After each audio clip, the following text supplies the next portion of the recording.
Genesis chapter 48, verses 1 to 22. One day, not long after this, word came to Joseph, "Your father is failing rapidly." So Joseph went to visit his father, and he took with him his 2 sons, Manasseh and Ephraim. When Joseph arrived, Jacob was told, "Your son Joseph has come to see you." So Jacob gathered his strength and sat up in his bed. Jacob said to Joseph, "God Almighty appeared to me at Luz in the land of Canaan and blessed me. He said to me, 'I will make you fruitful, and I will multiply your descendants. I will make you a multitude of nations, and I will give this land of Canaan to your descendants after you as an everlasting possession.'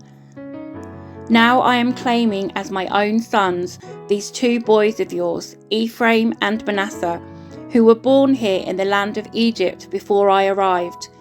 They will be my sons, just as Reuben and Simeon are.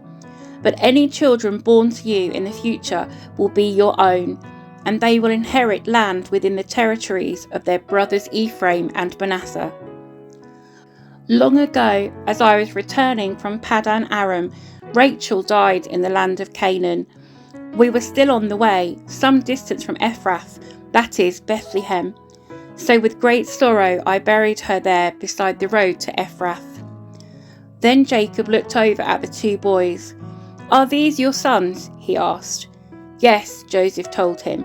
"These are the sons God has given me here in Egypt." And Jacob said, "Bring them closer to me so I can bless them." Jacob was half blind because of his age and could hardly see. So Joseph brought the boys close to him, and Jacob kissed and embraced them. Then Jacob said to Joseph, "I never thought I would see your face again, but now God has let me see your children too." Joseph moved the boys, who were at their grandfather's knees, and he bowed with his face to the ground. Then he positioned the boys in front of Jacob. With his right hand he directed Ephraim toward Jacob's left hand, and with his left hand he put Manasseh at Jacob's right hand. But Jacob crossed his arms as he reached out to lay his hands on the boys' heads. He put his right hand on the head of Ephraim, though he was the younger boy, and his left hand on the head of Manasseh, though he was the firstborn. Then he blessed Joseph and said, "May the God before whom my grandfather Abraham and my father Isaac walked, the God who has been my shepherd all my life to this very day, the angel who has redeemed me from all harm, may he bless these boys. May they preserve my name and the names of Abraham and Isaac, and may their descendants multiply greatly throughout the earth." But Joseph was upset when he saw that his father placed his right hand on Ephraim's head.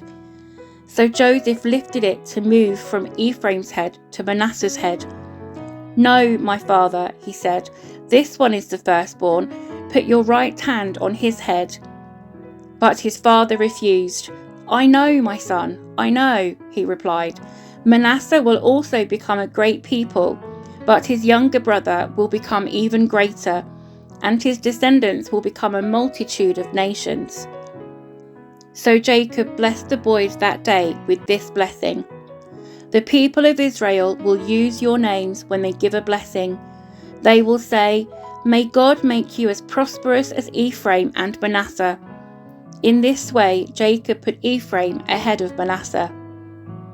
Then Jacob said to Joseph, "Look, I am about to die, but God will be with you and will take you back to Canaan, the land of your ancestors. And beyond what I have given your brothers, I am giving you an extra portion of the land that I took from the Amorites with my sword and bow."